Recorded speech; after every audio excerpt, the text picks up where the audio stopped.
Votre vie tout entière n'est qu'un rêve. Vous vivez au beau milieu d'un rêve dans lequel tout ce que vous savez sur vous-même n'est vrai que pour vous. Votre vérité n'est vraie pour personne d'autre, pas même vos enfants ou vos propres parents. Comparez simplement ce que vous croyez sur vous-même et ce que votre mère pense de vous. Elle peut affirmer qu'elle vous connaît très bien, mais elle n'a aucune idée de qui vous êtes vraiment. Vous le savez bien. Et de votre côté, vous pouvez croire bien connaître votre mère, mais vous ne savez absolument pas qui elle est réellement. Elle a de nombreux rêves qu'elle n'a jamais partagés avec personne. Vous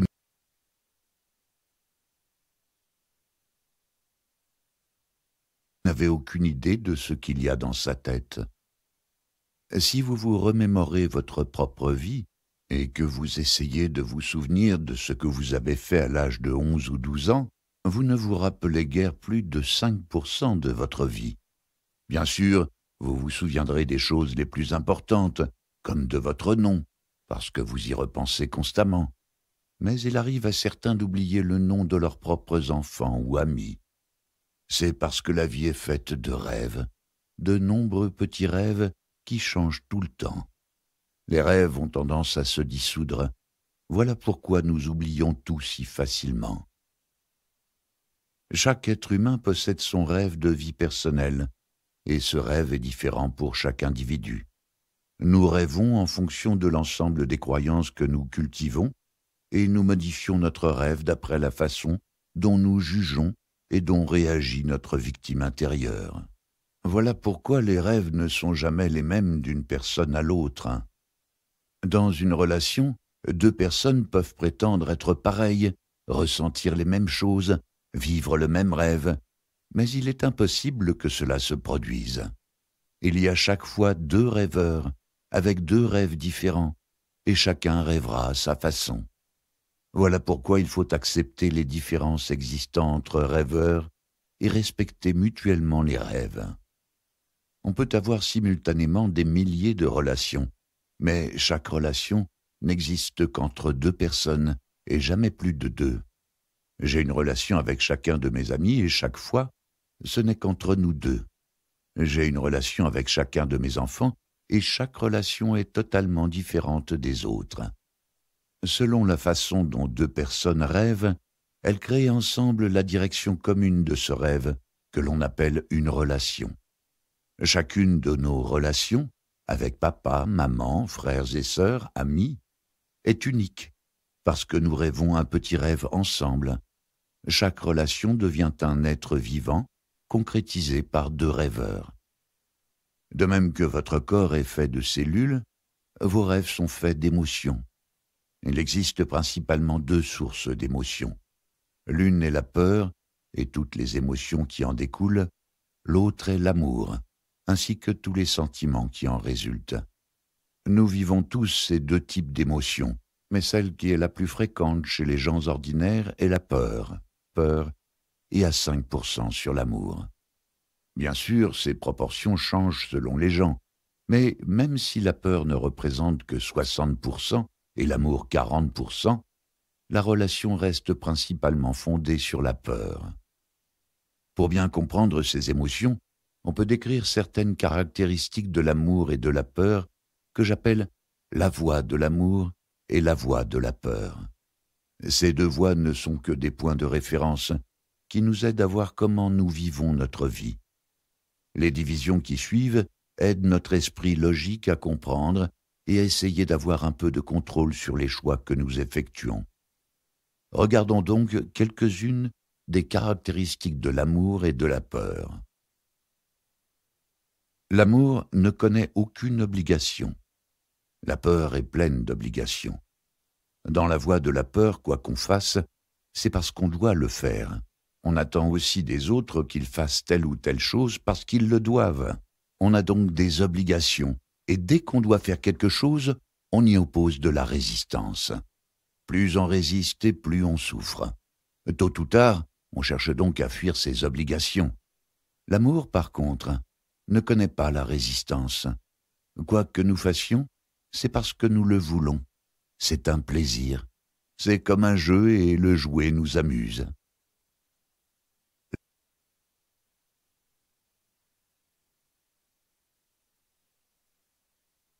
L'amour n'a pas d'attente. La peur est remplie d'attentes. Sous l'emprise de la peur, on fait les choses parce que l'on pense devoir les faire et l'on attend des autres qu'ils fassent de même. Voilà pourquoi la peur fait mal et non l'amour. On s'attend à telle chose et si elle n'arrive pas, on se sent blessé. On trouve que c'est injuste. Lorsqu'on aime, on n'a aucune attente. On fait ce qu'on fait parce qu'on le veut bien, et si les autres agissent à leur manière, c'est parce qu'ils en ont envie. Cela n'a aucun caractère personnel. Lorsqu'on n'a pas d'attente, si rien n'arrive, ce n'est pas grave.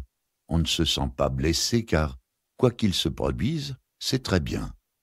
Voilà pourquoi quasiment rien ne peut nous atteindre lorsque nous vivons dans l'amour. Nous ne nous attendons pas à ce que l'être aimé fasse ceci ou cela, et nous n'avons pas d'obligation non plus. L'amour se fonde sur le respect. La peur ne respecte rien. Si j'ai pitié de vous, cela signifie que je ne vous respecte pas. Je ne vous estime pas capable d'effectuer vos propres choix.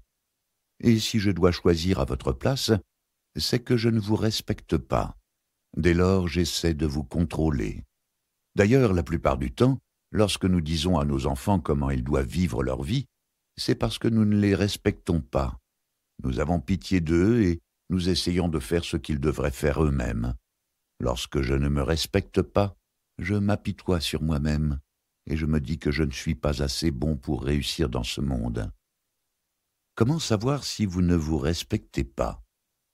C'est quand vous vous dites « Pauvre de moi, je ne suis pas assez fort, pas assez intelligent, pas assez beau, je ne m'en sortirai pas. » L'apitoiement sur soi vient d'un manque de respect. L'amour est impitoyable. Il n'a pitié de personne, mais il a de la compassion. La peur est pleine de pitié. Elle a pitié de tout le monde. Vous avez pitié de moi car vous ne me respectez pas, puisque vous pensez que je ne suis pas assez fort pour m'en sortir. L'amour, en revanche, est plein de respect. Je vous aime. Je sais que vous pouvez y arriver. Je sais que vous êtes assez fort, assez intelligent, assez compétent pour effectuer vos propres choix.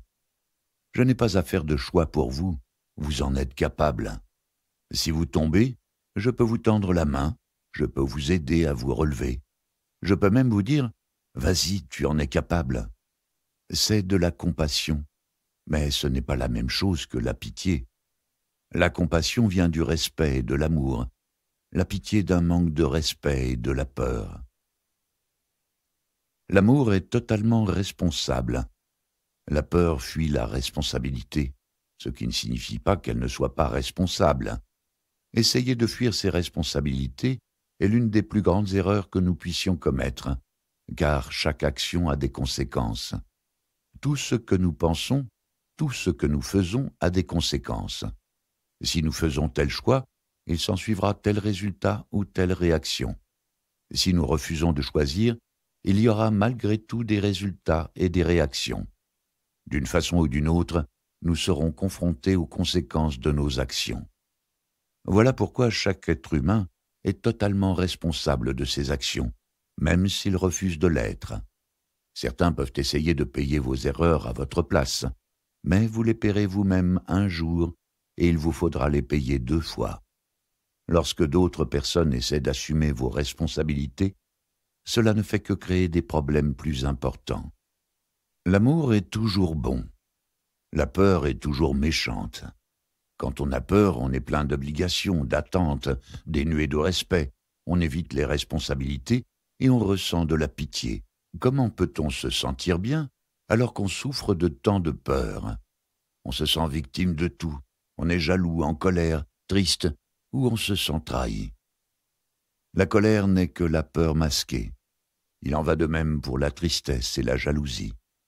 Assaillis par toutes ces émotions créées par la peur qui nous font souffrir, nous ne pouvons pas prétendre être bons. Si on ne se sent pas bien, si on n'est pas heureux, comment être bon? Lorsque vous êtes dans la voie de l'amour, vous n'avez ni obligation ni attente. Vous ne vous apitoyez ni sur vous-même ni sur les autres. Tout va bien. Et voilà pourquoi un sourire illumine toujours votre visage. Vous vous sentez bien et comme vous êtes heureux, vous êtes bon. L'amour est toujours bon. Il vous rend généreux et vous ouvre toutes les portes. L'amour est généreux. La peur est égoïste. Pour elle, il n'existe que moi. L'égoïsme ferme toutes les portes. L'amour est inconditionnel. La peur est pleine de conditions.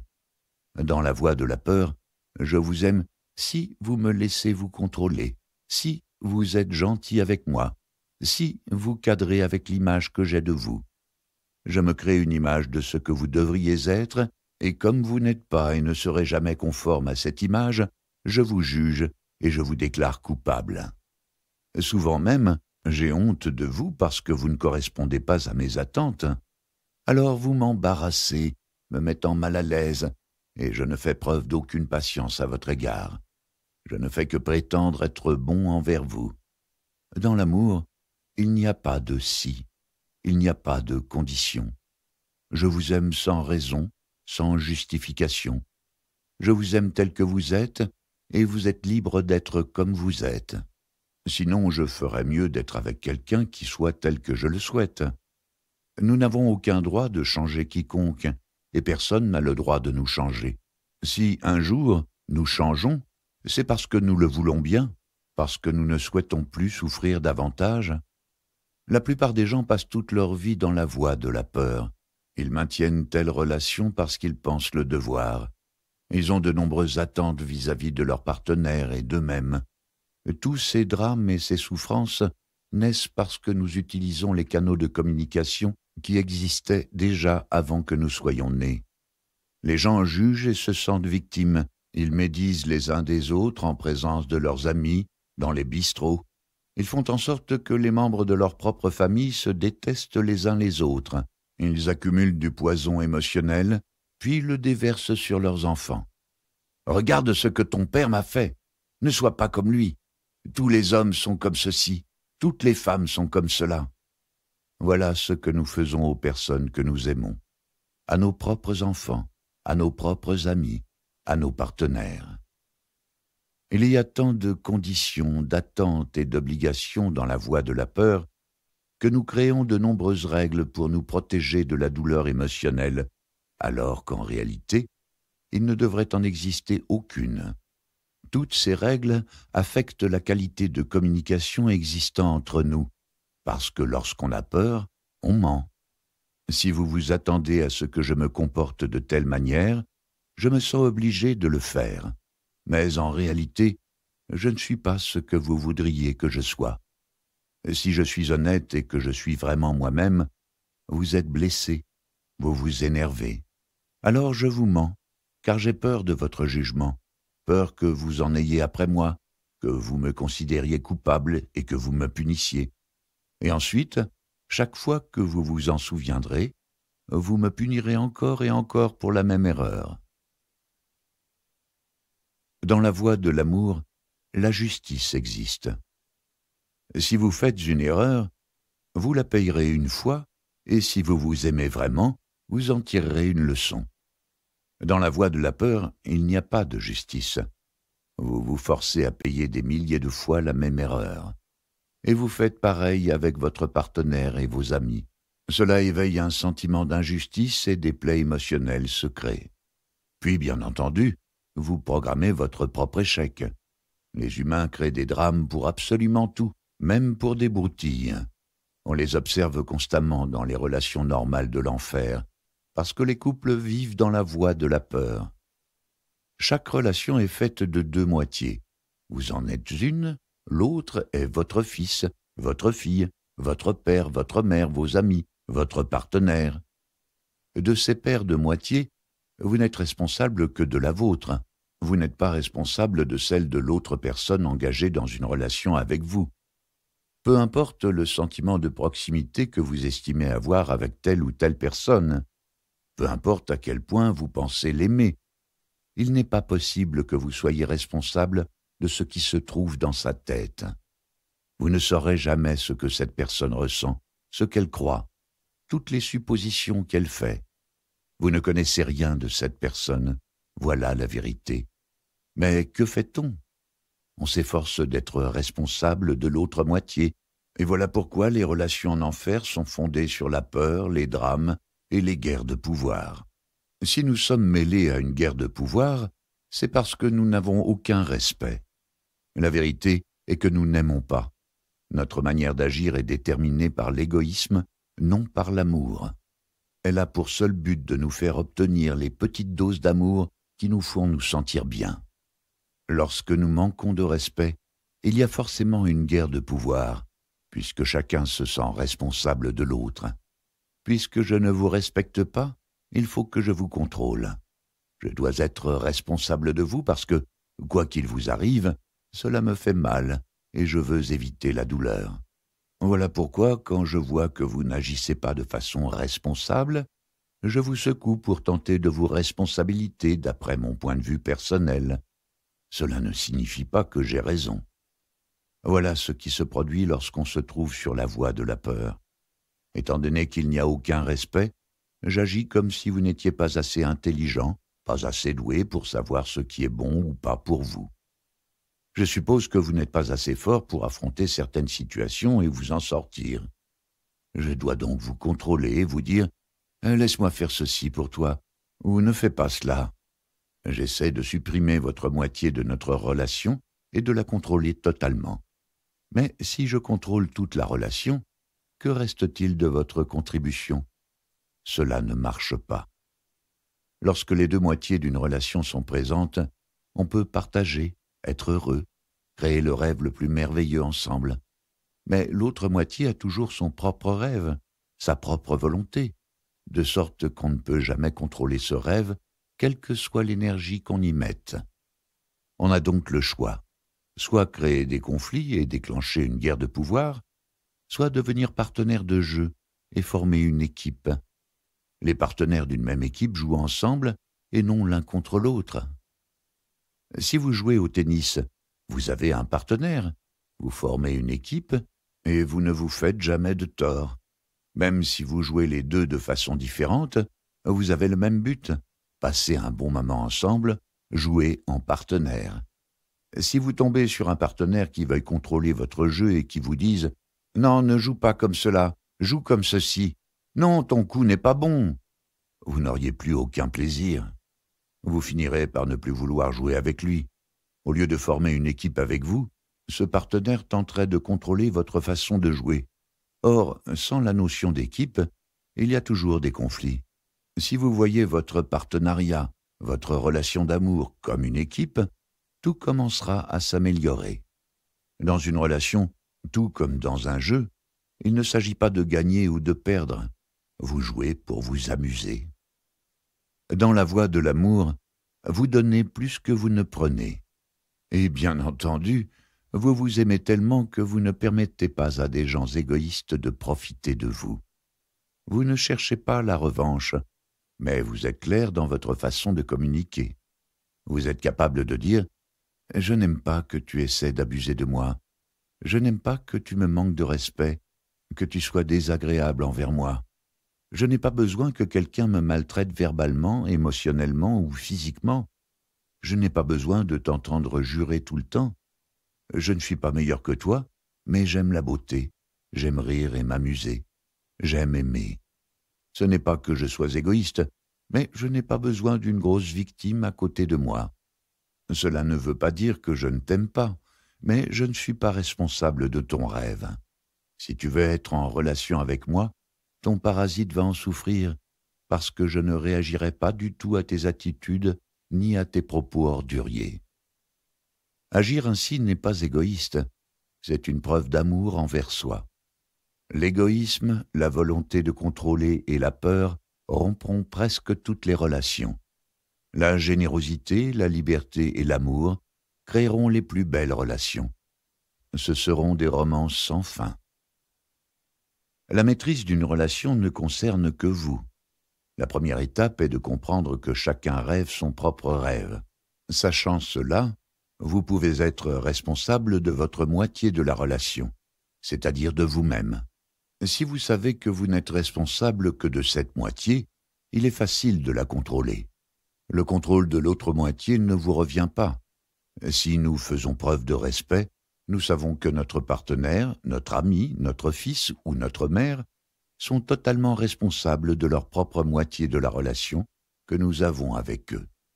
Et si nous respectons les autres moitiés, nos relations seront toujours empreintes de paix. Il n'y aura pas de guerre. Puis, si vous savez ce que sont l'amour et la peur, vous pouvez devenir conscient de la façon dont vous communiquez votre rêve aux autres. La qualité de votre communication dépend des choix faits à chaque instant, selon que vous réglez votre corps émotionnel sur la fréquence de l'amour ou de la peur. Si vous constatez que vous êtes dans la voie de la peur, cette simple prise de conscience peut transférer votre attention sur la voie de l'amour. Rien qu'en voyant où vous êtes et en modifiant votre attention, tout changera autour de vous. Enfin, vous deviendrez conscient que personne ne peut vous rendre heureux et que le bonheur provient de l'amour que vous exprimez. C'est là la plus grande maîtrise des Toltecs, la maîtrise de l'amour. On peut parler d'amour et écrire des milliers de livres à ce sujet, mais l'amour est différent pour chacun de nous parce qu'il doit être vécu. L'amour n'est pas affaire de concept, l'amour est action, et l'amour en action ne peut que produire du bonheur, tandis que la peur en action ne peut que générer de la souffrance. La seule façon de maîtriser l'amour est de le pratiquer. Vous n'avez pas à justifier votre amour ni à l'expliquer, vous n'avez qu'à vous exercer à aimer. La pratique conduit à la maîtrise.